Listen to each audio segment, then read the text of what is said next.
Ubemoftim Zehadam, quand il est écrit dans le verset Ubemoftim, il fait référence à quelques passages de la Haggadah précédents quand on a dit Vayotzianu Hashem Mitzraim, Biad Chazaka, Bezura Netuya, Mora Gadol, Otot Umoftim. Et le Maggid va expliquer chacun de ces mots. Et quand il arrive à expliquer que veut dire Umofetim, il dit Zehadam. Quand Akadosh Baruch Hu, c'est écrit dans la Torah qu'il y a eu des miracles, de quel miracle on parle? On parle de dam. Il dit, comme c'est marqué dans le Pasuk, Venatatim Moftim Bashamum Baaretz. Et je donnerai des miracles dans le ciel et la terre. C'est un verset qui est rapporté dans Yoel, Perek Gimel, verset Gimel, chapitre 3, Pasuk 3. Et là-bas, le Pasuk continue, il dit, Dam, Vaesh, Vetimrot Hashem. Et nos Chachamim se posent la question, que veut le Maggid, le Baal Haggadah, en rapportant Umofetim Zehadam? Nos commentaires se posent la question, pourquoi le mot Umoftim, qui veut dire des miracles, le Maggid, il dit Zehadam, c'est la Maka de Dam. A priori, on devrait dire Ubemofet. Si on parle seulement d'une seule Maka, alors on aurait dû dire Ubemofet Zehadam. Ainsi, le Ritva demande la question, et encore d'autres Rishonim se posent la question. Le Ritva donne à cette explication deux pirouchim.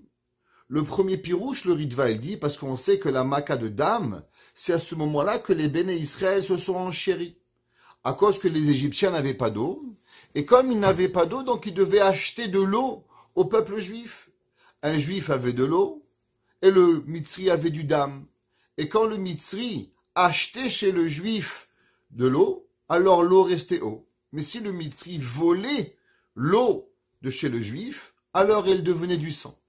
Et si un Mitzri, un Égyptien, voulait boire en même temps que le juif dans le même verre d'eau, alors le même verre d'eau devenait d'un coup de l'eau pour le juif et se transformait en sang pour le Mitzri.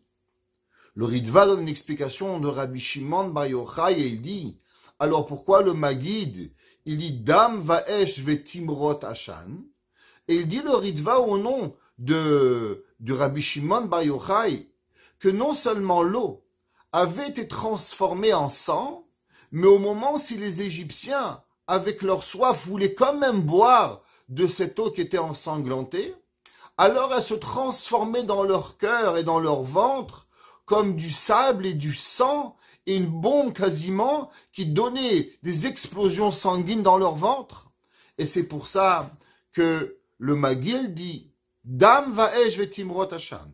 Malgré que la Maka de Dam avait l'air seulement une seule Maka, mais véritablement il y avait plusieurs Makot. Ou Bemofetim, ce n'était pas une Maka, mais elle était deux Makot, ou des fois trois Makot.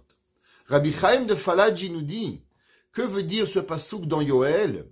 Et il dit que non seulement Akadosh Baruch Hu a commencé dans Mitzraïm à travers la première Maka, qui est la Maka de Dam, alors aussi Akadosh Baruch Hu, quand il va rapporter Mashiach Tzidkenu, et que chacun de nous va devenir de nouveaux prophètes. Comme le verset dans Yoel dit, Ubnechem ubnotechem, vos enfants et vos petits-enfants.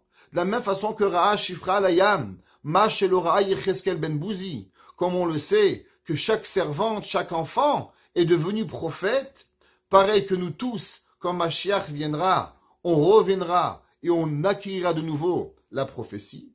Ainsi, Akadosh Baruch Hu recommencera à punir le monde dans la milchama de Gog ou Magog et nos ennemis. Il commencera aussi par la Maka de Dam.